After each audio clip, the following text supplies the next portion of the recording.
মাওলানা দেলোয়ার হোসেন সাঈদী হুজুরের অসাধারণ একটি বয়ান শুনলে আপনার কলিজা ঠান্ডা হয়ে যাবে। শোনার চেষ্টা করুন বয়ানটি। হযরত ওমর রাদিয়াল্লাহু তাআলা আনহু ইসলাম কারে কয় বাবা, ইসলাম কাকে বলে? রোমক সম্রাট তার গোয়েন্দা বিভাগের লোক পাঠায় দিয়েছে, দেখো তো যেভাবে ইসলাম এক একটা দেশ দখল করতেছে তার আদর্শ দিয়ে না জানি রোমও কবে চলে যায়। আমিরুল মুমিনিন কেমন, সিংহাসন কেমন দেখে আসো। রোমের বাদশা, রোমের গোয়েন্দা বিভাগ আসলো, মদিনায় ঢুকে সাহাবীদের জিজ্ঞেস করছেন, আইনা মালিকুকুম, তোমাদের বাদশা কই? তারা বললো যে আমাদের জন্য কোনো বাদশা হয় না, বাল্লানা আমির, আমাদের জন্য একজন আমির হয়। আচ্ছা হলো আমির, সেই আমির কই? কয় যে কোথায় তা জানি না, তবে শুনেছি ওনার উট হারায় গেছে, উট তালাশ করতে গেছে। আশ্চর্য কথা, আমিরুল মুমিনিন অর্ধেকটা পৃথিবীর প্রেসিডেন্ট, উট হারায় গেছে, তালাশ করতে গেছে নিজে। কোন দিকে গেছে? শুনছি এই দিকে গেছে। গোয়েন্দা বিভাগের প্রধান সেই দিকে গেল, যাইয়া দেখতে পেল সাথে একটা লোক গেছিল, যাই দেখে একটা উট গাছে বাঁধা, আর গাছের তলে একটা লম্বা মানুষ শোয়া। যখন শুইছিল তখন হয়তো গাছের ছায়াটা ছিল, বেলা গড়ে গেছে, গাছের ছায়া সরে গেছে, রোদের মধ্যে হাত মাথার তলে দিয়া শোয়া, উট বান্ধা, আর কপালের ঘামে মাথার নিচের বালি ভেজা। সাহাবী বললেন, এই হচ্ছে আমাদের আমিরুল মুমিনিন ওমর ইবনুল খাত্তাব রাদিয়াল্লাহু তাআলা। রোমের গোয়েন্দা বিভাগের প্রধান স্বগতোক্তি মুখ থেকে বেরিয়ে গেল, ওমর আমার দেশের প্রেসিডেন্ট রাতের বেলায় দুর্গে ঘুমায়, চতুর্দিকে দুর্ধর্ষ সেনাবাহিনীরা বন্দুক উঁচু করে পাহারা দেয় সারা রাত, তারপরেও আমার বাদশার ঘুম হয় না। কোন ফাঁক দিয়া গুলি এসে পৈতৃক সম্পত্তি জীবন পাখি উড়ে যায়, আর তুমি কোনো পাহারাদার নাই, কোন লোক নাই, জন নাই, এই নির্জন মরুভূমিতে একা একা শুয়ে আছো। নিশ্চয়ই তুমি তোমার জনগণের হক আদায় করেছো, তাই তোমার পাহারাদারের দরকার নাই। যিনি তোমারে বানাইছে সেই আল্লাহই তোমার পাহারাদার। এর নাম ইসলাম। শুধু নামাজ রোজা হজ যাকাতের নাম ইসলাম নয়, এর নাম ইসলাম। রুজি রোজগার করার জন্য সমস্ত নবীরা কাজ করেছেন, সাহাবায়ে কেরাম কাজ করেছেন, ক্ষুধায় কষ্ট করেছেন, ক্ষুধার যন্ত্রণায় ছটফট করেছেন সাহাবায়ে কেরাম। নবী করিম সাল্লাল্লাহু আলাইহি ওয়াসাল্লাম দুয়ারে দুয়ারে খাবার পৌঁছাইছেন, নিজে কষ্ট করেছেন। প্রিয় ভাই সব, হযরত ওমর রাদিয়াল্লাহু তাআলা আনহু মসজিদ নববীর ভিতরে বসে দেখলেন জোহরের সময় কয়েকটা লোক বসা, আসরেও তারা, মাগরিবেও তারা, এশায়ও তারা, পরের দিন ফজরেও তারা। জিজ্ঞেস করলেন, এই বেটারা তোমরা কারা? প্রত্যেক নামাজে এক জায়গায় দেখি, বললো যে আমরা আল্লাহর ইবাদত করি, জিকির আজকার করি। তো তোমরা খাও কি? বলছে আল্লাহ ভরসা করে আছি, আমাদের এই জায়গায় জিকির আজকার করতে দেখিয়া এলাকার লোকেরা রান দিয়ে আমাদেরকে খাওয়া। তাহলে তো তোমরা আল্লাহরে ভরসা করো না, তোমরা তো মানুষের উপর ভরসা করে আছো। শোনো, আগামীকাল এটা তো ফজর গেল, আজকের জোহরের নামাজের পর যদি এই জায়গায় তোমাদেরকে বসা দেখি, ব্যাট মেরে মসজিদ থেকে বের করে দেব। এটা ইসলাম নয় যে তুমি কাজ করবে না, বসে বসে খাবে, এর নাম ইসলাম নয়। তুমি নিজে কাজ করবে, নিজের জন্য, অন্যের জন্য কাজ করো, এটি হলো ইসলামের নির্দেশ। সুতরাং ইসলাম নামাজ রোজা হজ যাকাত নিয়েই শুধু আসে নাই, এসেছে মানবতার কল্যাণের জন্য, মানবতার মুক্তির জন্য। সুবহানাল্লাহি ওয়া বিহামদিহি, সুবহানাল্লাহি ওয়া বিহামদিহি। আল্লাহ তাআলা রাসূল বলেছেন তিনটা কাম করো। কয়টা কাম? তিনটা কাম করো। আফশুস সালাম ওয়া আতইমুত তুআম ওয়া সাল্লু ওয়ান নাসু নিয়াম তাদখুলুল জান্নাতা বিসসালাম। সুবহানাল্লাহ। আফশুস সালাম, সালামের প্রচলন করো, খালি সালাম দাও। কালকে বলছিলাম না, মনে আছে? এই যে দেখা হইলো আসসালামু আলাইকুম, রাস্তায় দেখা হবে আসসালামু আলাইকুম। হযরতে আব্দুল্লাহ বিন ওমর রাদিয়াল্লাহু তাআলা আনহুমা গণ গণ বাজারে যাইতেন। একজন সাহাবী তারে জিজ্ঞেস করেন, আচ্ছা আপনি কি রাসূলের ওই হাদিস শোনেন নাই? বলে কোন হাদিস? যে রাসূলুল্লাহ বলেছেন সবথেকে উৎকৃষ্ট জায়গা কোনটা? বলেন। নিকৃষ্ট জায়গা বাজার। এই হাদিস জানেন না? বলে হ্যাঁ জানি। তো বারবার বাজারে আসেন কেন? আমি গণ গণ বাজারে আসি, ওই হাদিস আমি জানি, কিন্তু আমি আসি অন্য কারণে। এখানে বেশি মানুষের যাকে দেখা হয় আর কোনো কোনো সালাম দেই, আমার সব হয় বেশি। আহারে মুসলমান, একজন আরেকজনের সাথে দেখা হবে, আসসালামু আলাইকুম ওয়া রাহমাতুল্লাহ, বিনা পয়সায় দোয়া। আর একজন কবি ওয়ালাইকুম আসসালাম ওয়া রাহমাতুল্লাহি ওয়া বারাকাতুহু ওয়া মাগফিরাতুহু ওয়া রিদওয়ানুহু ওয়া জান্নাতুহু। সুবহানাল্লাহ, যত বেশি শব্দ প্রয়োগ করবেন ততই 10 করে নেকি হইতে থাকবে।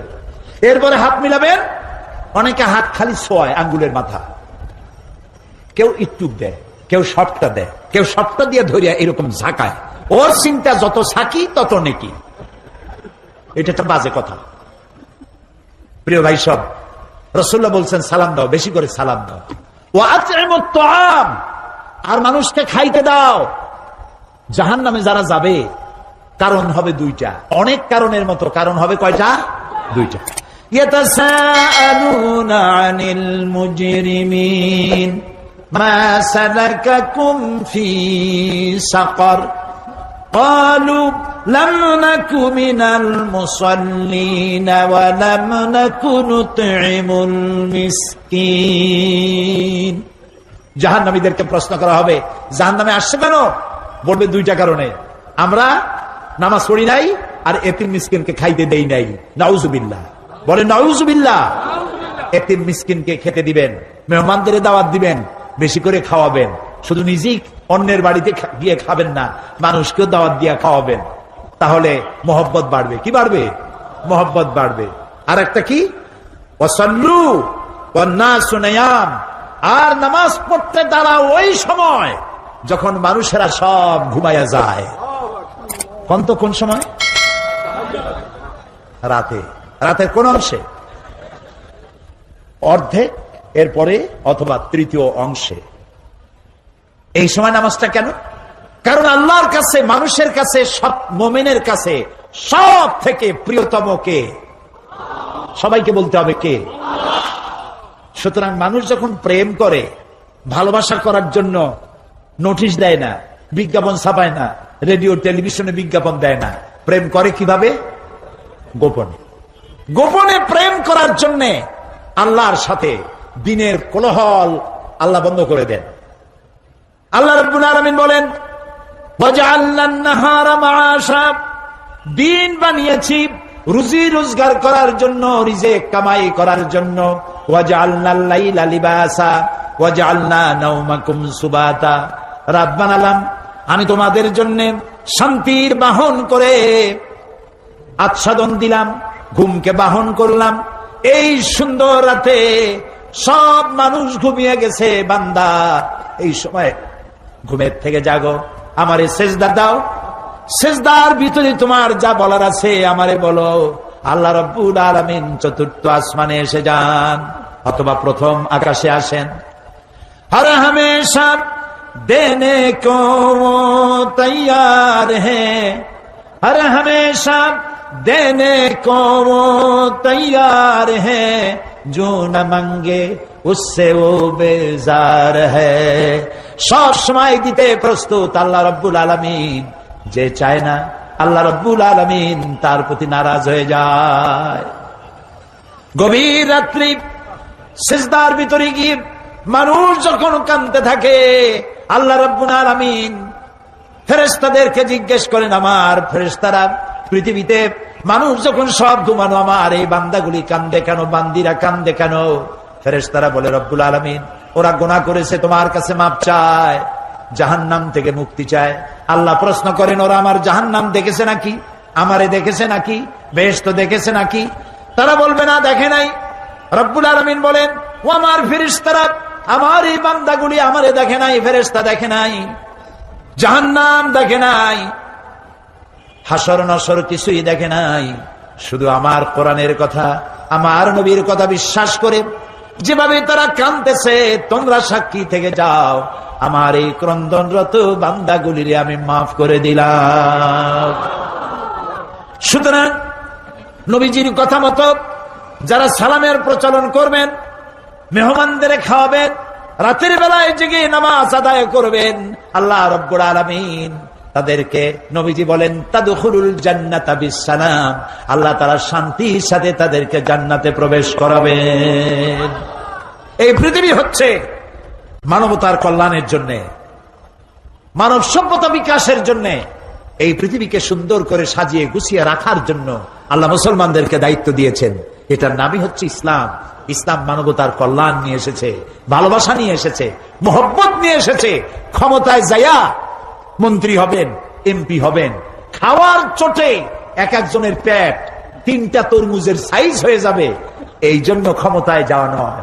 কিছু লোক আছে, হায় হায়, ক্ষমতা পাইয়া এমন খাওয়া খাইছে, পেটটারে এত মোটা করছে, কোন রুমের মধ্যে ঢুকতে হলে হাত দিয়া দরজা খোলার দরকার হয় না, পেটের ধাক্কায় দরজার কাম সারা। আছে না এমন? আছে। হযরত ওমর রাদিয়াল্লাহু তাআলা আনহু রাসূলের শিক্ষায় শিক্ষিত, কোরআনের শিক্ষায় শিক্ষিত, আমিরুল মুমিনিন, রাতের বেলায় ঘুরছেন, প্রজা পুঞ্জরা খাইয়ে আছে না না খেয়ে আছে, ইসলাম কারে কয়? তিনি দেখতে পেলেন একটা বাড়ির ভিতরে একটা পুরুষ বারবার ঢোকে আর বের হয়, ঢোকে আর বের হয়। গভীর রাত, গিয়ে প্রশ্ন করলেন, এই মিয়া, তুমি এই বাড়ির মধ্যে বারবার ঢোকে আর বাইর হও কেন? তুমি কেডা? কয় যে পথিক, আমি তো এই বাড়ির মালিক, তাই বারবার ভেতরে ঢোকার বাইরে হও কেন? বলছে পথিক, সে চেনে নাই আমিরুল মুমিনিনকে। বলছে, আমার মতো বিপদে জীবনে কেউ পড়ে নাই। বলে কিরকম? আমার ঘরে আমার বউ আসন্ন প্রসবা, এখনই বাচ্চা হবে, আমার ঘরে কোনো পুরুষও নাই, আমি ছাড়া কোন মেয়ে লোকও নাই, আর আমি এই বিষয় সম্পূর্ণ অনভিজ্ঞ, কিছুই জানি না। আমার স্ত্রীর কষ্ট, আমার জীবন বেরিয়ে যাচ্ছে, আমি কোনো সাহায্য করতে পারছি না। হযরত ওমর রাদিয়াল্লাহু তাআলা আনহু বলছেন, অপেক্ষা করো, দেখি আমি তোমার কোনো সাহায্য করতে পারি কিনা। গোটা পৃথিবীর অর্ধেকটা পৃথিবীর প্রেসিডেন্ট, খলিফাতুল মুসলিমিন, আমিরুল মুমিনিন দৌড় দিলেন। কিছুক্ষণ পরে একটি মেয়ে লোক নিয়ে আসলেন, বাড়িওয়ালাকে বললেন, এখানে দাঁড়াও। মেয়ে লোকটিকে ভিতরে ঢুকাই দিলেন। কিছুক্ষণ পরে সেই মেয়ে লোক এসে আমিরুল মুমিনিনকে ডেকে বললেন, আমিরুল মুমিনিন, এই বাড়ির মালিককে বলেন আল্লাহ তাকে একটি পুত্র সন্তান দান করেছেন, পুত্রটিও সুস্থ, তার মাও সুস্থ। বাড়িওয়ালা তো আমিরুল মুমিনিন নাম শুনিয়া পায়ের তলা থেকে মাটি গজে গেছে। হযরত ওমর আমার জন্য কষ্ট করছে, দৌড়াইছে, কি আশ্চর্য, আমার তো বেয়াদবি হয়ে গেছে। তিনি করজোড়ে ক্ষমা চাইলেন, আমিরুল মুমিনিন, আল্লাহর রাস্তায় আমারে মাফ করে দেন, আপনি আমারে কষ্ট দিছি, আমি আপনাকে কষ্ট দিয়েছি, আমাকে ক্ষমা করুন। আর এই যে মেয়ে লোকটারে নার্স নিয়ে আসছেন, সেবিকা, কিছু টাকা আপনি তাকে দিয়ে দেবেন, এই টাকাগুলো আপনি নেন। হযরত ওমর বলেন, ও আল্লাহর বান্দা, আমার কাছে ক্ষমা চাইও না, আমার কাছে ক্ষমা চাওয়া উল্টা হবে, কারণ তুমি আমার এলাকার ভিতরে বসবাস করো, তোমার এই কষ্টের কথা তুমি জানাবার আগে আমি নিজেই জেনে যে খেদমত দিতে পারি নাই, এজন্য কিয়ামতের দিন ওমরকে আল্লাহর দরবারে তুমি আসামি বানাইও না। আর যে মেয়ে লোকটিকে টাকা দিতে চাও, ওই মেয়ে লোকটি কোনো পেশাদার নার্স নয়, সেবিকা নয়। যেই মেয়ে লোকটি দিয়ে আমি তোমার স্ত্রীর খেদমত করালাম, ওই মেয়ে লোকটি আমার স্ত্রী। সুবহানাল্লাহ, এর নাম ইসলাম, এর নাম ইসলাম। শুধু নামাজ রোজা হজ যাকাতের জন্য নয়, নামাজ রোজা কম্পালসারি ডিউটি, দাড়ি রাখা মুসলমানের আলামত, মেসওয়াক করা, সুরমা লাগানো, লম্বা জামা গায়ে দেওয়া, এগুলি ইউনিফর্ম। কিন্তু মূল স্পিরিট, আসল জিনিসটা হারাই ফেলেছি, খোলস হারাই ফেলেছি, মূল জিনিস হারাইয়া খোলস ধরে আছি।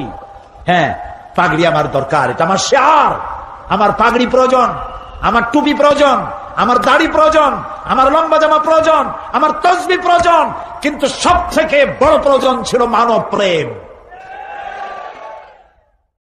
যারা অহংকারী, যারা স্বৈরাচারী, যারা জালিম, আল্লাহ পাক তাদেরকে বলছেন, এ পৃথিবীর মানুষেরা, জেনেরা, যদি সম্ভব করতে পারো, আমার আইন ভালো লাগে না, আমার ইসলাম পছন্দ হয় না, আমার আলেম ভালো লাগে না, আমার কোরআন ভালো লাগে না, অবস্থা যদি এমনটি হয়, বেরিয়ে যাও, বেরিয়ে যাও। আমার সার্বভৌমত্বের ভেতর থেকে, আকাশের নিচের থেকে, জমিনের উপর থেকে বেরিয়ে যা। ফানফুজু লা তানফুজু ইল্লা বিসুলতান। কোথায় যাও? পালাবার জায়গা নাই, বেরোতে পারবে না। আকাশ আর জমিন দিয়ে প্যাকেট করে রেখেছি, পালাবার জায়গা নাই। কোথায় যাইবা? জুলুমের হাত যত আছে করতে থাকো, আর আল্লাহ রাব্বুল আলামিন দেখতেছেন। সুতরাং ইমানদার ব্যক্তি, তার মধ্যে বিনয় আসে, বিনম্র হয়। সে পয়সা করে আসে বলে অহংকার করে না, কারণ আল্লাহ বলেছেন ওয়াল্লাহুল গানিয়্যু ওয়া আনতুমুল ফুকারা। আল্লাহ সাফ বলে দিয়েছেন, আল্লাহই হচ্ছেন কারো মুখাপেক্ষী নন, সম্পদশালী। আল্লাহর কোনো সম্পদের অভাব নাই। ওয়া আনতুমুল ফুকারা, দুনিয়ায় তোমরা যা বাস করো সব ফকিরের গোষ্ঠী, কিছু নাই তোমাদের। তোমাদের জাতি খাইয়া শেষ করে ভালো, আর আমার কাছে যা আছে আমি শুধু দিতে থাকি, আর ভাণ্ড শুধু ভরাই থাকে, মোটেও খালি হয় না। সুবহানাল্লাহ। কাজী মোমেন বান্দা সে অর্থ এবং বিত্তের অহংকার করে না, বিদ্যার অহংকার করে না। অর্থ বিত্ত কত আছে তোমার, কয় টাকার মালিক? আল্লাহ যদি ইচ্ছে করেন ব্রেনের ভিতরে যদি টিউমার ঢুকায় দেন, ব্রেনের একটা নার্ভ আর একটা নার্ভের সাথে জড়ায় দেবেন, জায়গা হবে কোথায়?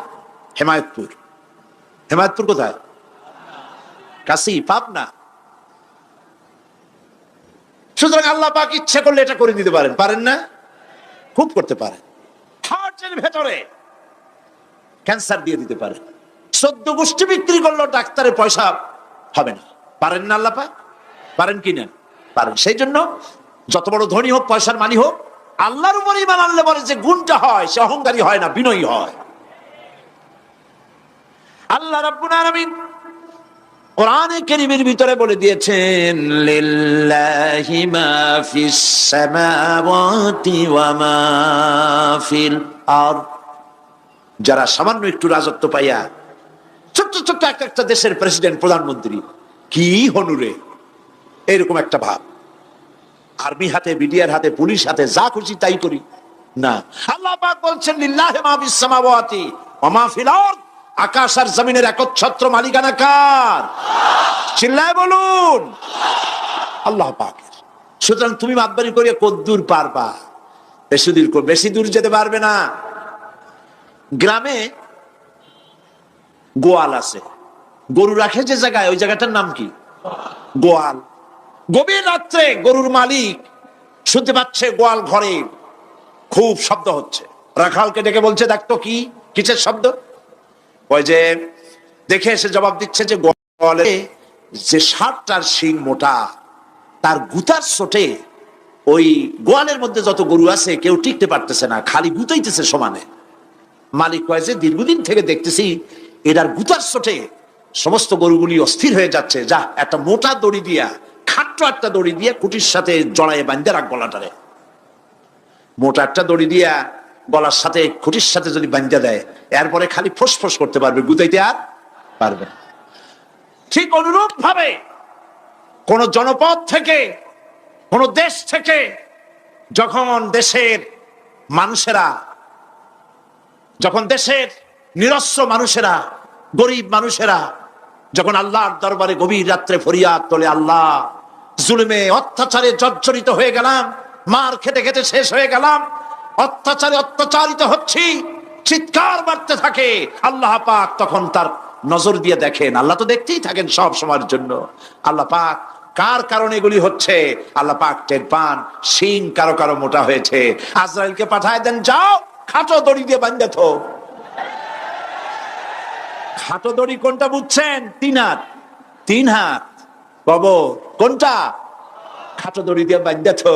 সুতরাং কত বড় বড় রাজা বাদশা ক্ষমতা এলো, মানুষের উপরে জুলুম করলো, আল্লাহ পাক তার ইন্তেকাম নিয়েছেন। সেই আল্লাহ এখন আর নাই, নাউজুবিল্লাহ। সে আল্লাহ আছেন কিনা? পূর্ণ শক্তিতে বহাল কিনা? হুয়াল হাইয়ুল কাইয়্যুম। এমন অবস্থা নয় যে বাংলাদেশে কি হচ্ছে আর আল্লাহ টের পাচ্ছেন না। কি বলেন? আল্লাহ রাব্বুল আলামিন বলেন, লা তাখুযুহু সিনাতুন ওয়ালা নাওম। ঘুম নাই, তন্দ্রা নাই। কার?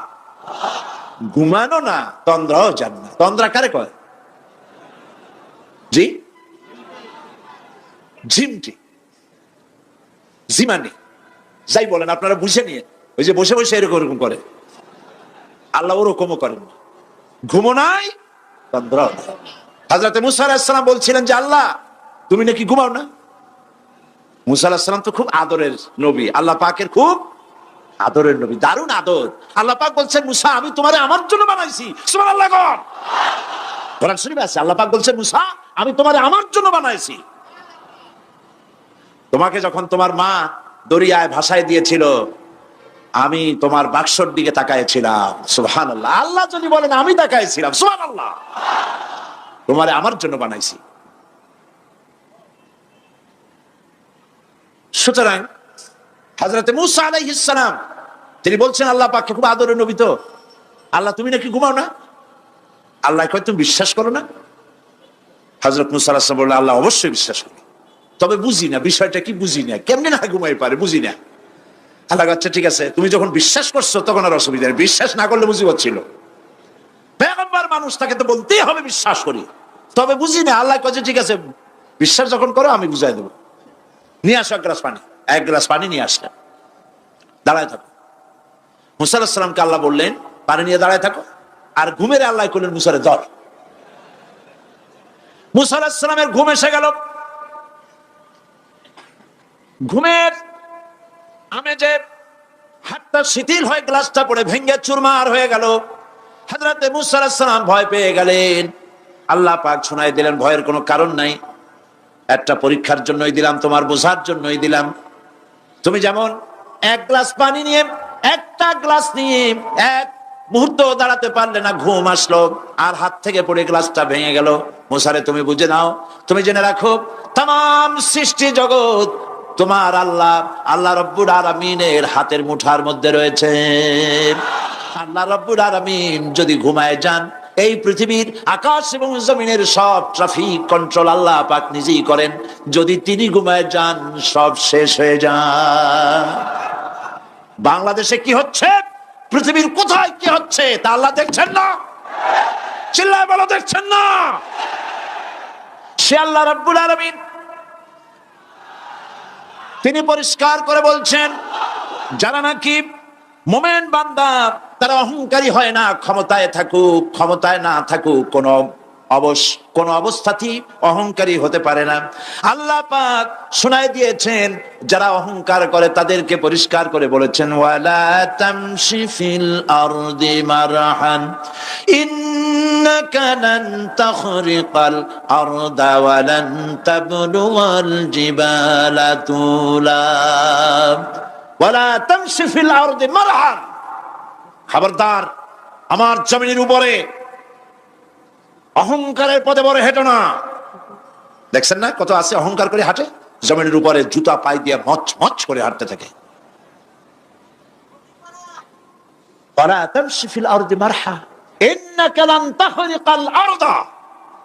তুমি কি তোমার পদাঘাত দিয়ে আমার জমিনটারে ভাটায় দিতে পারবা? বলেন পারবে? যদি শক্তি থাকে দাও লাথি, তোমার ঠ্যাং ভাঙবে, মাটির কিচ্ছু। ওয়ালান তাখরিকাল আরদা মা, তুমি আমার এই জমিনটাকে ধসাই দিতে পারবে না। আর ওয়ালান তাবলুগাল জিবালা তুলা, আর পাহাড়ের উচ্চতা লাফ দিয়ে তুমি ছাড়াই যেতে পারবে না। আমার জমিনও ফাটাইতে পারবে না লাথি দিয়া, লাফ দিয়া পাহাড়ের উচ্চতাও ছাড়াইতে পারবে না। তো এত লাফাও কেন? বলবেন কম লাফাও, শক্তি কম দেখাও। আল্লাহ রাব্বুল আলামিন আবার বলেন ওয়া ইবাদুর রাহমানিল্লাযীনা ইয়ামশুনা আলাল আরদি হাওনা। আল্লাহর বান্দা যারা, সত্যিকারের বান্দা যারা, তারা দুনিয়ার বুকে বিনয়ের সাথে হাঁটে, মাথা নিচু করে বিনয়ের সাথে হাঁটে। সুবহানাল্লাহ আলহামদুলিল্লাহ। তো এই আল্লাহর প্রতি ঈমানের সবথেকে বড় লাভ হচ্ছে আত্মমর্যাদা সম্পন্ন বানায়। ঈমান তাকে বিনয় এবং বিনম্র বানায়, অহংকারী বানায় না। আর অহংকার করে তুমি যাবা কই? কদ্দুর ক্ষমতা তোমার? আল্লাহ কোরআন শরীফের বহু আয়াত দিয়ে এই কথাগুলি বলেছেন। আর এটা গেল 2। 3 নম্বরে আল্লাহর উপরে ঈমান আনার, আমি কি বলতেছি বলেন তো দেখি, ফায়দা। আল্লাহর উপরে ঈমান আনার 3 নম্বরের ফায়দা হলো মুমিন ব্যক্তির মধ্যে বীরত্ব এবং নির্ভীক ভাব তার মধ্যে এসে যায়, সে নিজে মুজাহিদ, সে বীর, সে কাপুরুষ নয়। সুবহানাল্লাহ। আল্লাহর উপর ঈমানের কারণে বীরত্ব এবং নির্ভীকতার প্রশিক্ষণ তার মধ্যে তৈরি হয়ে যায়। কারণ মানুষের সবচেয়ে বড় ভয় হলো মৌতের। বলেন তো দেখি, বড় ভয় কিসের? বলেন সবাই। আর যারা বললেন না তারা, তাদের মৌতের কোনো ভয় নেই। মৌতের ভয় আছে কিনা? আছে। কিন্তু ভয় করে যাবেন কই? ভয় তো সেইটারে করা যায় যেটাকে ভয় করে এড়ানো যায়। এখন মৃত্যুকে ভয় করে আপনি কি এড়াইতে পারবেন? পারবেন? আল্লাহ পাক বলছেন মুমিন নির্ভীক হবে, বীরত্বে পরিপূর্ণ হবে, কাপুরুষ হবে না, মৌতের ভয়তে পালায়ে বেড়াবে না। আল্লাহ পাক বলছেন কুল ইন্নাল মাউতাল্লাযীনা তাফিররুনা মিনহু ফাইন্নাহু মুলাকীকুম। মরণ থেকে পালাও তুমি, মরণ তোমায় লইবে ঘিরি, যদিও সুদূর আকাশ পানে, লুকাও সেথায় লাগিয়ে সিঁড়ি। এ মহারোগের চিকিৎসক নাই, নাই সে ঔষধ জগতে, খুঁজিয়া কাতর হইলে কি হবে, পারিবে না তারে ফিরাতে। মৃত্যু যখন তোমার এসে যাবে, তোমাকে মৌতের হাত থেকে কেউ রেহাই দিতে পারবে না। মৃত্যু তোমার হবেই। সুতরাং মৌত যখন হবে তখন তাকে ভয় করে তো কোনো লাভ নাই। আর মৃত্যু কোথায় হবে, কখন হবে, আমরা কেউ জানি না। জানেন? ওমা তাদরি নাফসুম বিআইয়ি আরদিন তামুত। কোন মাঠে, কোন ময়দানে কখন মৌত হবে কারো জানা নাই। এই গত নভেম্বর মাসের শেষ দিকে আমি লন্ডন সফর করেছিলাম। এক ভাইয়ের কাছে শুনলাম, আমি অবাক হয়ে গেলাম। তিনি পত্রিকায় দেখে আমাকে বলেছেন, এক লোক 8 তলা থেকে 8 তলা বিল্ডিং এর ছাদের উপরে পড়ে গেছে। 8 তলা বিল্ডিং এর ছাদের উপর থেকে পড়িয়া তার কিচ্ছু হয়নি, হাত পাও ভাঙে নাই, মরেও না, খালি কিছু চামড়া টামড়া ছিঁড়ে গেছে। তাড়াতাড়ি অ্যাম্বুলেন্স আসছে, অ্যাম্বুলেন্সে তাকে নিয়ে গেছে, হসপিটালে নিয়ে যাবে চামড়াগুলো সেলাই করে দেওয়ার জন্য। অ্যাম্বুলেন্সে উঠাইয়া তাড়াতাড়ি অ্যাম্বুলেন্স আসছে। দরজা যেভাবে লাগাইছে দরজাটা ভালোভাবে লাগে নাই। দেখেন নাই মাইক্রোবাসে বা অ্যাম্বুলেন্সে অনেক সময় দরজা এরকম মারে, মারার পরে অনেক সময় লাগে না, যার জন্য ড্রাইভার বলে যে দরজাটা ভালো করে লাগায় নেন, ঠিক না? দরজাটা ভালো করে লাগে নাই।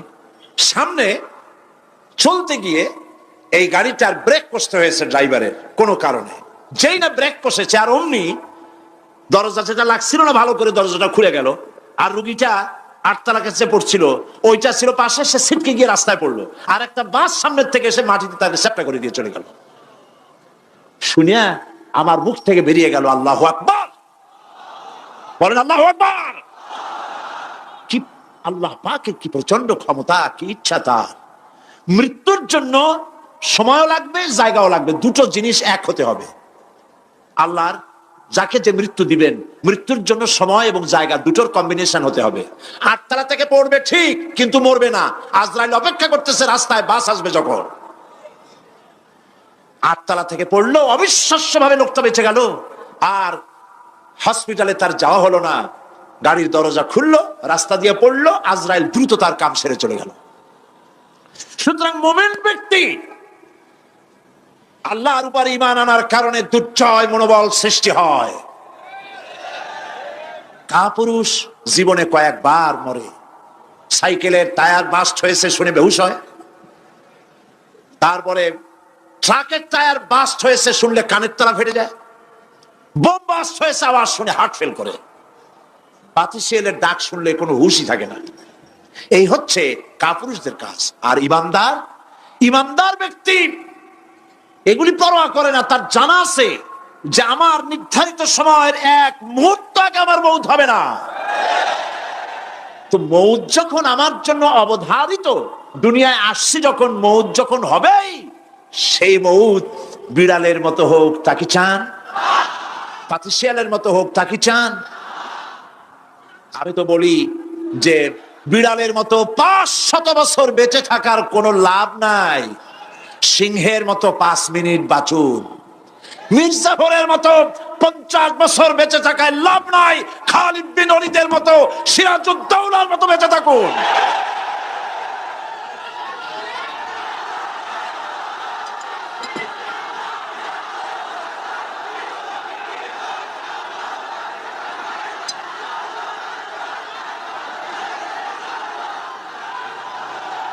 বসেন। আপনারা যদি দাঁড়ায় যান তাহলে আমি করব কি? বসেন বসেন। সেই জন্য এই ক্ষণস্থায়ী জীবনকে কেন সেই অনন্ত সুখময় জীবনের জন্য উৎসর্গ করে দেব না, যা আল্লাহর কাছে পাওয়া যাবে কিয়ামতের দিন। দেখেন, মৃত্যু হওয়া উচিত মুসলমানদের শাহাদাতের মৌত হওয়া উচিত। কি মৌত হওয়া উচিত? আল্লাহকে আজকে প্রাণ খুলে বলি, আল্লাহ জীবন তো নিবাই, সুতরাং জীবন যখন নিবা, মৌতটা শাহাদাতের মৌত তুমি আমাদের দান করে দিও। কাপুরুষের মতো মরতে চাই না, শাহাদাতের মৌত চাই। সুবহানাল্লাহ বলেন, আমিন বলেন। মুমিন ব্যক্তি তার বড় ফায়দা, সে সাহসী হয়। সুবহানাল্লাহ বলেন। দেখেন বুখারী শরীফের হাদিস, যুদ্ধের জন্য, বদরের যুদ্ধ, হুজুর সাল্লাল্লাহু আলাইহি ওয়াসাল্লাম সৈন্যদেরকে রিক্রুট করছেন, কিন্তু কথা বলতে গিয়ে রাসূল করিম সাল্লাল্লাহু আলাইহি ওয়াসাল্লাম দাওয়াত দিচ্ছেন, কিন্তু মনে মনে চিন্তাও করছেন যে সামান্য কিছু লোক, অস্ত্রপাতি কম, এই জিহাদের অবস্থাটা তারা কিভাবে নেবে। একজন যুবক সাহাবী দাঁড়ায় গেলেন, তার নাম মিকদাদ রাদিয়াল্লাহু তাআলা আনহু। যুবক, এই পৃথিবীতে যুবকদের ইসলামের সবচাইতে অবদান কাদের? চিল্লায় বলো। যুবকদের অবদান সবচাইতে বেশি। হযরত মিকদাদ রাদিয়াল্লাহু তাআলা আনহু তিনি দাঁড়ায় গেলেন, তিনি বললেন, ইমদি বিনা ইয়া রাসূলুল্লাহ হাইসুমা তাশা। হাদিস, হে রাসূল, আপনি আমাদেরকে নিয়ে চলুন। কত সৈন্য তারা আসতেছে, কত অস্ত্র নিয়ে আসতেছে, এটা আমাদের ভাববার বিষয় নয়। আপনি আমাদের নিয়ে চলুন, হাইসুমা তাশা আয় হাইসুমা আমারাকাল্লাহ। আল্লাহ আপনাকে যেদিকে আমাদের নিয়ে যাইতে কয়, আপনি সেই দিকে আমাদের নিয়ে চলুন। ইন্না লা নাকুলু লাকা কামা ক্বালা বনু ইসরাঈল লিমূসা আলাইহিস সালাম, ইযহাব আনতা ওয়া রাব্বুকা ফাকাতিলা ইন্না হাহুনা কাঈদুন। অর্থাৎ, হে রাসূল, আমরা বনী ইসরাইলের মতো বলবো না। শোনেন, আমরা বনী ইসরাইলের মতো বলবো না যে মুসা তুমি এবং তোমার আল্লাহ এই দুইজনে গিয়ে ফেরাউনের বিরুদ্ধে যুদ্ধ করো, আমরা যাবো না, আমরা এখানে বসে থাকবো। এই কথা আমরা বলবো না। আমরা মুসা আলাইহিস সালামের উম্মত নই, আমরা মুহাম্মদ সাল্লাল্লাহু আলাইহি ওয়াসাল্লামের উম্মত। বরং আমরা বলবো, বাল ইযহাব আনতা ওয়া রাব্বুকা ফাকাতিলা ইন্না মাআকুমা মুকাতিলুন। বরং আমরা বলবো, আপনি চলুন, আমরা আপনার সাথে আল্লাহর হুকুম মাফিক লড়বো, জিহাদ করব। ততক্ষণ পর্যন্ত মা দামাত আইনুম মিন্না তাতাররাফ, যতক্ষণ পর্যন্ত আমাদের চোখের পাতা নড়তে থাকে, ততক্ষণ আপনার সাথে থেকে কাফেরের বিরুদ্ধে লড়াই করে যাব। জীবনের পরোয়া তারা করেন নাই, জীবনের পরোয়া করেননি। হুজুর সাল্লাল্লাহু আলাইহি ওয়াসাল্লাম দারুণ ভাবে খুশি হয়ে গেলেন। হুজুর হেজিটেট ফিল করছিলেন যে এই সামান্য কিছু লোক, অস্ত্র নাই, পাতি নাই, এতগুলি লোকের বিরুদ্ধে যুদ্ধ করতে যাবে। যুবকের মুখে এই কথা শুনে হুজুর দারুণ খুশি হলেন। আল্লাহর নবী বললেন, কুমু বিনা ইলা জান্নাতিন, জান্নাতুন আরদুহা কারদিস সামাওয়াতি ওয়াল আরদ। ও সাহাবীরা, তোমাদের মনোভাব যখন এই, তোমাদের মানসিকতা যখন এই, চলো আমার সাথে বেহেশতের দিকে, সেই জান্নাতের দিকে যেই জান্নাত আল্লাহর আকাশ আর জমিনের চাইতে অনেক প্রশস্ত। চলো আমার সাথে বেহেশতে, সুবহানাল্লাহ, চলো আমার সাথে জান্নাতে। ফাকামা উমাইর বিন হামাম ওয়া কানা ইয়াকুলু তামার। হযরত উমাইর নামক একজন যুবক দাঁড়ায় গেলেন এবং তিনি হাতে কতগুলি খরমা ছিল, সেই খরমাগুলি তিনি চিবোচ্ছিলেন। রাসূলুল্লাহর বক্তৃতা শুনতেছিলেন আর খরমা চাবাচ্ছিলেন। খরমা চাবান, বিচিগুলি ফেলে দেন, এভাবে করতেছেন, হাতে কতগুলো খরমা। হযরতে উমাইর বলছেন, ওয়াকালা বাখবাখ, অর্থাৎ আয় আযমাহু আয় আহসানাহু। হে রাসূল, আপনি কি সুন্দর কথা বললেন। আপনার সাথে লড়াই করতে যাব কাফেরদের বিরুদ্ধে, সেই লড়াই করলে এমন বেহেশত পাবো যে বেহেশত হবে আকাশ আর জমিনের চাইতেও প্রশস্ত। তাহলে ওয়াল্লাহি হাত্তা আকুলাহুন্না ইন্নাহা লাহায়াতুন তাবিলা, তাহলে আমার হাতে যে খরমাগুলি আছে, এই সমস্ত খরমাগুলি খেতে গেলে কিন্তু অনেক সময় লেগে যাবে। এত সময় বেহেশতে যাওয়ার জন্য আমি তো তর সহ্য করতে পারবো না। ফারামা বিহিন্না, হাতের সব খরমা ফালাই দিলেন, যুদ্ধে ঝাঁপায় পড়লেন। অনেকক্ষণ কাফেরদের বিরুদ্ধে লড়াই করে হযরত ওমায়ের শাহাদাত বরণ করলেন। রাসূলুল্লাহ তার লাশের কাছে গিয়ে আঙ্গুল দিয়ে ইশারা করে বললেন, ইন্নাকা মিন আহলিহা। ওমায়ের, তুমি যেই বেহেশতে যাওয়ার জন্য খোরমাগুলি খাওয়ার সময় পাচ্ছিলে না, তাড়াতাড়ি করে খোরমাগুলি হাত দিয়ে ফেলে দিয়েছিলে, আমি আল্লাহর রাসূল, আমি সাক্ষ্য দিচ্ছি অবশ্যই আল্লাহর সেই জান্নাত তোমার জন্য অবধারিত। মুমিন ব্যক্তি সে কখনো মৃত্যুর ভয়ে উদ্দেশ্য হাসিল থেকে চুপ করে বসে থাকে না। সে ভয় করে কেবলমাত্র কাকে? সে মৃত্যুর ভয়, মৃত্যু হবেই, এবং আমার জন্যে বিশ্বাস রাখতে হবে, আমার জন্যে যদি কোনো বুলেট এর উপরে আমার নাম লেখা থাকে, পৃথিবীর সমস্ত মানুষ আমাকে পাহারা দিয়ে সেই বুলেট থেকে আমাকে রক্ষা করতে পারবে না। আর যদি কোনো বুলেটে আমার নাম লেখা না থাকে, সারা পৃথিবীর সমস্ত মানুষ বৃষ্টির মতো গুলি বর্ষণ করলেও একটি গুলিও আমাকে বিদ্ধ করতে পারবে না। এটার নাম হলো ঈমান। এটার নাম কি? এই ঈমান পেলাম কোথায়? কোথায় পেলাম? কোরআন শরীফে। কোথায় পেয়েছি? আল্লাহ রাব্বুল আলামিন বলেন, ওয়ামা হুম বিদরিনা বিহি মিন আহাদিন ইল্লা বিইজনিল্লাহ। একথা সুস্পষ্ট, আল্লাহর অনুমতি ব্যতিরেকে বান্দার কোনো ক্ষতি সাধন কেউ করতে পারে না। জোরে বলেন সুবহানাল্লাহ। কেউ কারো কোনো ক্ষতি করতে পারবে না। যেটা ক্ষতি যদি কিছু থাকে কিসমতে, ওটা তো মুকদ্দার ছিল, তকদির ছিল, সেটাই হবে, এর বাইরে কিছুই হবে না। সুতরাং মুমিন ব্যক্তি সে সাহসী হবে, সে কখনো চিন্তা করবে না মৃত্যুর ভয়ের। উদ্দেশ্য হাসিলের জন্য হয় শরীরের পতন, না হয় মন্ত্রের সাধন, ডু অর ডাই, সে আল্লাহর জন্য তার জীবন দিতে প্রস্তুত থাকবে। কারণ আল্লাহ রাব্বুল আলামিন বলেছেন, ইন্নাল্লাহা আশতারা মিনাল মুমিনিনা আনফুসাহুম ওয়া আমওয়ালাহুম বিআন্না লাহুমুল জান্নাহ। আল্লাহ পাক বলেন, আমি আমার মুমিনের জান আর মালকে আমি খরিদ করে নিয়েছি, বিনিময়ে আমার বান্দাকে আমার জান্নাত দান করে দিয়েছি। জোরে কোন সুবহানাল্লাহ। মুমিনের জান আর মালকে নিয়েছেন, বিনিময় কি দিবেন? জান্নাত দান করে দিবেন। এটা হলো মুমিনদের আল্লাহর প্রতি ঈমান আনার জন্য 3 নম্বরের কোয়ালিটি। 4th নম্বরে আল্লাহর উপর ঈমান আনলে 4 নম্বরের যে ফায়দাটা, সে ফায়দা হচ্ছে আশাবাদ এবং মানসিক প্রশান্তি। আল্লাহর প্রতি একটা নির্ভরতা এবং আশার সৃষ্টি হয়ে যায়, সে কখনো নিরাশ হয় না। কারণ এত মানুষ পাপ করলো, চুরি করেছে, ডাকাতি করেছে, জেনা করেছে, হত্যা করেছে, শয়তানি করেছে, বদমাশি করেছে, সব করেছে। এখন শয়তান তাকে ওয়াসওয়াসা দিতে পারে। সেই জন্য আল্লাহ রাব্বুল আলামিন বলেছেন, লা তাকনাতু মির রাহমাতিল্লাহ, বান্দারে আমার রহমত থেকে নিরাশ হয়ে যেও না। আল্লাহর রহমত, বান্দা তোমার গুনাহ কতটুকু? তোমার গুনাহ যদি হয় পাহাড় সমান, আমার রহমত আকাশ সমান। তোমার গুনাহ যদি হয়ে যায় আকাশ সমান, তাহলে আমার রহমত আমার আরশে আজিমকে ছাড়াই গেছে। সুবহানাল্লাহ, সুবহানাল্লাহ বলুন। সুতরাং মুমিন বান্দার এই আশা থাকে। গুনাহ মানুষে করেই, গুনাহ করা স্বাভাবিক। আল্লাহ পাক বলেছেন, যে ব্যক্তি গুনাহ করে আর এরপরে আমার কাছে মাফ চায়, আমি তাকে ক্ষমা করে দেই, মাফ করে দিই। সুবহানাল্লাহ।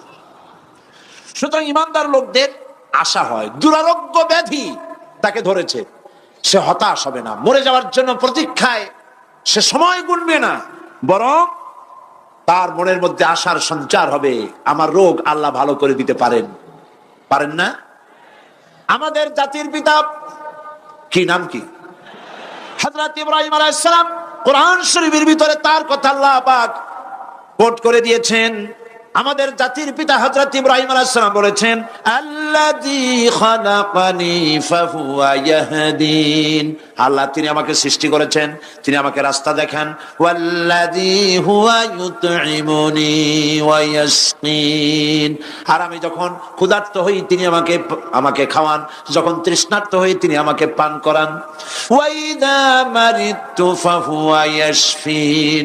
আর যখন আমি অসুস্থ হই, রোগাক্রান্ত হই, আল্লাহ রাব্বুল আলামিন তখন আমাকে রোগ মুক্ত করে দেন। সুবহানাল্লাহ।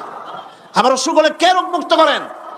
সুতরাং দীর্ঘস্থায়ী কোনো রোগ হয়েছে, মুমিন হতাশ হবে না, মুমিন হতাশ হবে না। হতাশ হয় কেবলমাত্র কাফের। হতাশ হয় কে? মুমিন কখনো হতাশ হয় না, হতাশ হওয়া ইমানের পরিপন্থী কাজ। আল্লাহ পাক বলেছেন লা তাকনাতু মির রাহমাতিল্লাহ, আমার রহমত থেকে মায়ুস হয়ো না। দেখেন হযরত আইয়ুব আলাইহিস সালামের কত বড় রোগ হয়েছে, শরীর পোকায় ধরেছে, জর্জরিত হয়েছে, দুর্গন্ধ হয়েছে, গ্রামের লোকেরা তাকে বের করে দিয়েছে, স্ত্রী পুত্র পরিজন সব চলে গিয়েছে। এমনকি জিহ্বায় যখন পোকা ধরল, হযরত আইয়ুব আলাইহিস সালাম আল্লাহ রাব্বুল আলামিনের দরবারে ফরিয়াদ করলেন, আন্নী মাসসানিয়াদ-দুররু ওয়া আনতা আরহামুর রাহিমিন। আয় আল্লাহ, আমি অসুস্থ হয়ে পড়েছি, আমি রোগাক্রান্ত হয়েছি, আর তোমার নাম রহমান রহিম, তুমি আমাকে রোগ মুক্ত করো। হযরত আইয়ুব আলাইহিস সালাম আল্লাহর দরবারে ফরিয়াদ করলেন, রব্বুল আলামিন সারা শরীরে পোকায় জর্জরিত হয়ে গেছে, এখন আমার জিহ্বায় পোকা ধরেছে, মাবুদ গো আমি তোমার কাছে ফরিয়াদ করি আমার জিহ্বায় পোকা দিও না, কারণ জিহ্বাটাও যদি নষ্ট হয়ে যায় তাহলে তোমার মতো আল্লাহর জিকির আমি কি দিয়া করব। হযরত আইয়ুব আলাইহিস সালাম আল্লাহ পাকের কাছে যখন এ ধরনের ফরিয়াদ জানালেন, রব্বুল আলামিন তাকে তার রোগ মুক্ত করে দিলেন, তার স্ত্রী পুত্র সব আল্লাহ রব্বুল আলামিন ফিরাইয়া দিলেন। সুবহানাল্লাহ। সুতরাং মুমিন ব্যক্তি, কোরআন শরীফে সব আছে, কোরআনের মতো শ্রেষ্ঠ ওয়াজের কিতাব পৃথিবীতে আর শুধু বোঝার দরকার। বিপদে যত বড় বিপদ আসুক, কোন বিপদে মুমিন ধৈর্য হারাবে না। হযরত ইয়াকুব আলাইহিস সালামের ছেলে ইউসুফ আলাইহিস সালামকে যখন তিনি হারায় ফেললেন, তিনি অধৈর্য হয়ে গেছিলেন নাকি? অধৈর্য হন নাই। কারণ আমি আমার বক্তৃতার সূচনায় বলেছি, আমরা কল্যাণ বুঝি না, অকল্যাণ বুঝি না। কোন বিপদ আসলে পরে আমরা হয়রান হয়ে যাই, কিন্তু বিপদের মধ্যে কল্যাণ আছে আমরা তা বুঝতে পারি না। কথা বুঝে আসছে? হযরত ইউসুফ আলাইহিস সালামকে কুয়ার ভিতরে ফেলে দেওয়া হলো। 11 ভাই মনে করেছে কুয়ার ভিতরে ফেলে দিয়া ইউসুফ আলাইহিস সালামকে মেরে ফেললাম, কিন্তু তারা বোঝে নাই আসল কামটা কি হয়েছে। এটা তো কুয়া নয়, এটা একটা টানেল, এটা একটা সুড়ঙ্গ। একদিকে কেনান হলো তার এক মুখ, ওই সুড়ঙ্গের এক মুখ হলো কেনানের। কেনান ইউসুফ আলাইহিস সালামকে ফেলে দেওয়া হলো কুয়ার ভিতরে মারার জন্য, কিন্তু আল্লাহ পাকের ইচ্ছা ইউসুফ আলাইহিস সালাম মরবে না। এই টানেলের অপর প্রান্ত মিশরের সিংহাসনের টানেলের এপার দিয়া ইউসুফ আলাইহিস সালামকে ঢুকালেন, অপর প্রান্তে মিশরের সিংহাসনে ইউসুফকে আল্লাহ বসায়া দিলেন। হযরত ইয়াকুব ছেলের জন্য অধৈর্য হলেন না।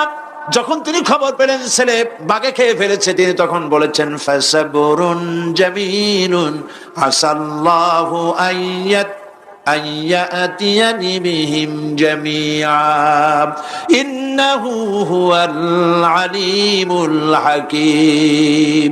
ফাসাবরুন জামিল, আমি উত্তম ভাবে ধৈর্য ধারণ করলাম, এবং আমি বিশ্বাস করি আল্লাহ রাব্বুল আলামিন আমার হারানো সবকিছু আমাকে ফিরাই দিবেন। বহু বছর পর যখন হযরত ইউসুফ আলাইহিস সালাম প্রেসিডেন্ট হয়েছেন মিশরের, 11 ভাই গেল সেখানে সাহায্য আনার জন্য।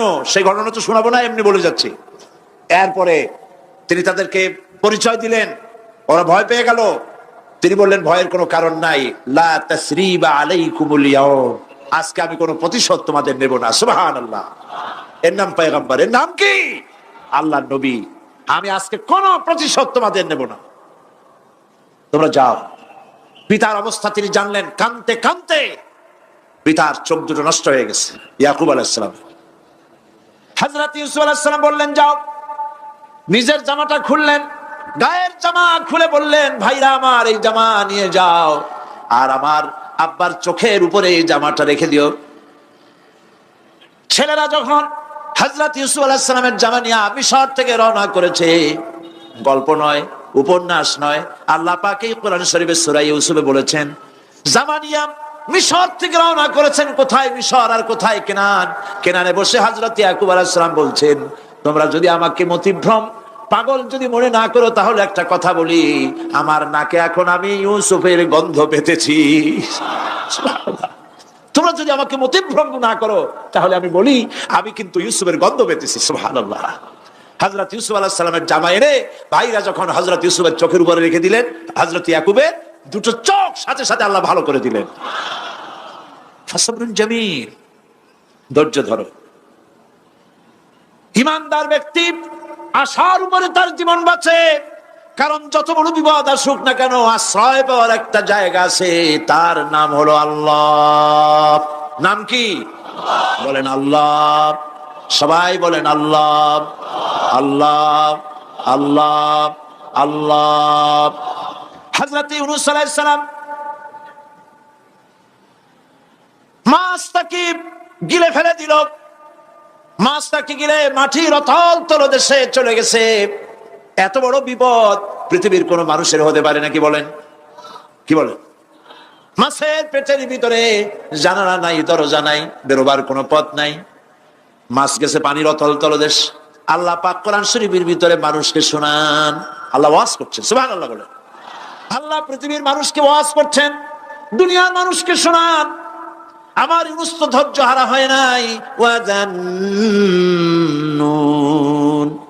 إذ ذهب مغاضبا فظن أن لن نقدر عليه فنادى في الظلمات أن لا إله إلا أنت سبحانك إني كنت من الظالمين فنادى في الظلمات জমায় কাসির ত্রিবিধ অন্ধকারের ভেতর থেকে হযরত ইউনূস আলাইহিস সালাম চিৎকার মারলেন। মাছের পেটের অন্ধকার, পানির অন্ধকার, রাতের অন্ধকার, ত্রিবিধ অন্ধকারের ভেতর দিয়ে মাছের পেটের মধ্য দিয়ে ইউনূস আলাইহিস সালাম চিৎকার মারলেন।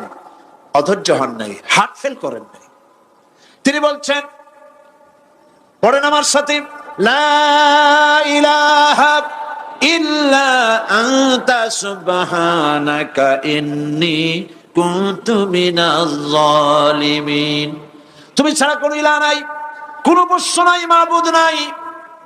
তোমার পবিত্রতা ঘোষণা করছি, আমি জালিমদের অন্তর্ভুক্ত হয়ে গেছি। ইউনূস আলাইহিস সালাম যখন কাঁদতেছিলেন, আল্লাহ রাব্বুল আলামিন সেই কান্না শুনেছিলেন কিনা? বলেন, শুনছিলেন কিনা? শুনতে পেয়েছিলেন কিনা? পানির ভিতরে কেউ শোনে নাই, মাছের পেটের ভিতরে ইউনূস আলাইহিস সালাম কিভাবে চিৎকার করছেন, মাছের পেটের ভিতরের আওয়াজ পানির ভিতরে কেউ শোনে নাই, জমিনের কেউ শোনে নাই, অন্তরিক্ষে কেউ শোনে নাই, সাত আকাশের ভিতরে কেউ শোনে নাই, কিন্তু আরশে আজিমের মালিক আল্লাহ রব্বুল আলামিন শুনতে পেয়েছেন। সঙ্গে সঙ্গে রব্বুল আলামিন জবাব দিলেন, ফাস্তাজাবনা লাহু ওয়া নাজ্জাইনাহু মিনাল গাম্মি ওয়া কাযালিকা নুজিল মুমিনিন। পড়েন, ফাস্তাজাবনা লাহু ওয়া নাজ্জাইনাহু মিনাল গাম্মি ওয়া কাযালিকা নুজিল মুমিনিন। আমি ইউনূসের ডাকের জবাব দিলাম। কে বলতেছেন? বড় করে বলেন, কে বলছেন? আল্লাহ, সুবহানাল্লাহ। আপনারা কি ভয় পাইছেন? ভয় পেয়েছে মুসলমান? আল্লাহ রাব্বুল আলামিন বলেন, আমি আমার ইউনূসের ডাকের জবাব দিলাম। শুধু জবাব দেই নাই, আমি ইউনূসকে তার মাছের পেটের ভিতর থেকে বাঁচাই দিলাম। মাছের পেটের মধ্যে বেদনা শুরু হয়ে গেল। এমন বেদনা হয়েছে, মাছ এখন বমি না করে পারে না। কথা বুঝতে পেরেছ? মাছ এখন বমি না করে পারে না। পানির উপরে মাছ ভেসে উঠল। আল্লাহ কোরআন শরীফের ভিতরে বলছেন, মাছ সাতরায়া কিনারায় চলে গেল, ইউনূস আলাইহিস সালামকে বমি করে ফেলে দিল। ইউনূস আলাইহিস সালাম বেঁচে গেলেন। আল্লাহ পাক বলেন, শুধু ইউনূসকে বাঁচাইলাম না, বরং আমি সকলের জন্য আশার বাণী শোনাই, শোনো মুমিনেরা, ওয়া কাযালিকা নুজিল মুমিনিন। মুমিন বান্দা যারা, যত বড় বিপদ আসুক আমারে ডাকো, আমি বিপদ দিয়ে বাঁচাই দেব। সুবহানাল্লাহ, বিপদ থেকে আমি বাঁচাই দেব। আল্লাহ পাক বলেছেন, ফাইন্না মাআল উসরি ইউসরান, ইন্না মাআল উসরি ইউসরা। জেনে রাখো, দুঃখ এবং কষ্টের পরে রয়েছে সুযোগ সুবিধা, আর অসচ্ছলতার সাথে রয়েছে উদার সচ্ছলতা। যত বড় বিপদ আসছে, এই বিপদের পরে আল্লাহ পাক তার গোলামদের উপরে রহমত নাজিল করবেন ইনশাআল্লাহ।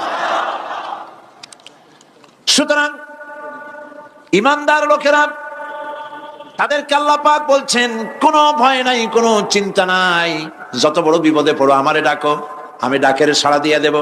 সবাই আল্লাহরে ডাকেন, সুবহানাল্লাহ ওয়ালহামদুলিল্লাহ লা ইলাহা ইল্লাল্লাহ। জোরে পড়েন সুবহানাল্লাহ ওয়ালহামদুলিল্লাহ লা ইলাহা ইল্লাল্লাহ, সুবহানাল্লাহ ওয়ালহামদুলিল্লাহ।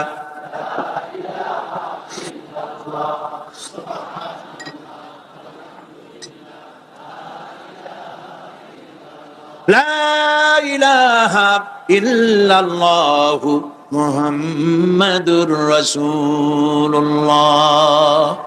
আল্লাহর উপর ঈমান আনলে যত ফায়দা হয় এত ফায়দা দুনিয়ায় কোথাও নাই। সুবহানাল্লাহ। আল্লাহর উপর ঈমান আনার ৫ম নম্বরের ফায়দা কয়টা বলছি? 5টা বলছি। আপনাদের অসুবিধা হচ্ছে নাকি? তাড়াতাড়ি শেষ করতেছি। 6টা বলবো। এ হলো ৫ম নম্বর। তারপর আমরা দোয়া করব। দোয়ার দরকার আছে কিনা এই সময়? ৫ম নম্বরে আল্লাহর উপরে ঈমান আনলে পরে আরেকটি বড় ফায়দা, সেটা হলো কঠিন এবং কঠোর বিপদে আল্লাহ পাক তার মধ্যে অবিচলতার এবং ধৈর্য ধরার তৌফিক দিয়ে দেন। সুবহানাল্লাহ। যত বড় বিপদ আসুক সেই বিপদে মুসিবতে আল্লাহ পাক মুমিনদেরকে আল্লাহর উপরে নির্ভরতা শিখায় দেন। সুবহানাল্লাহ।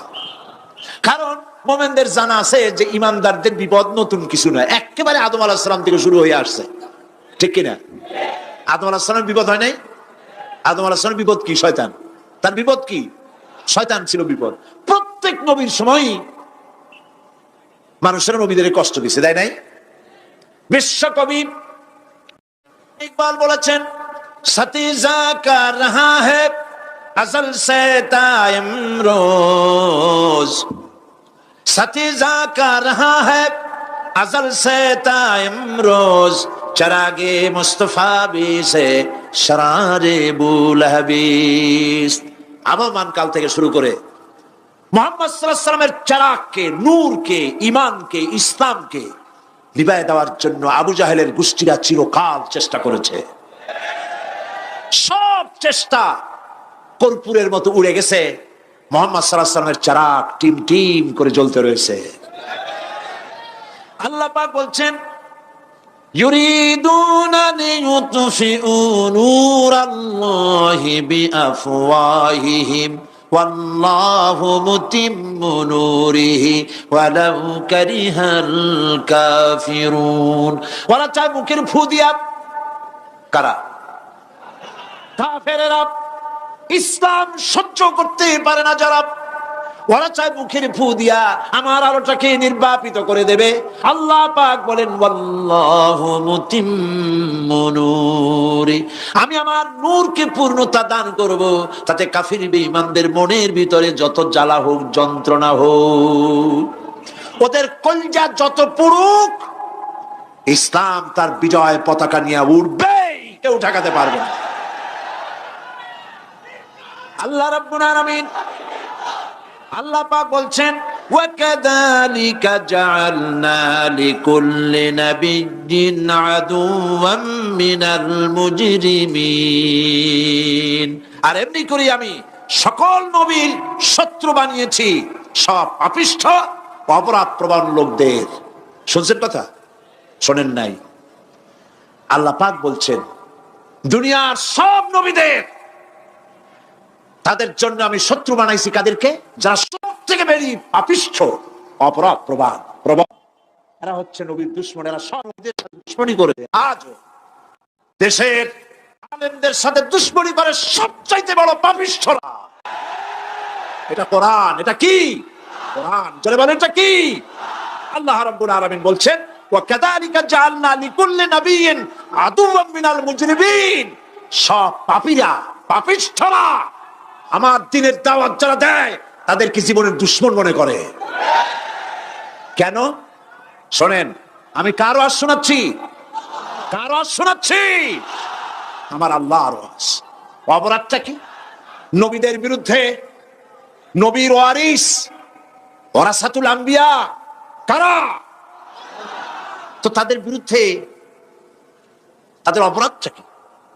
তাদের অপরাধ সম্পর্কে আল্লাহ নিজে বলেন, وما نقموا منهم إلا أن يؤمنوا بالله العزيز الحميد।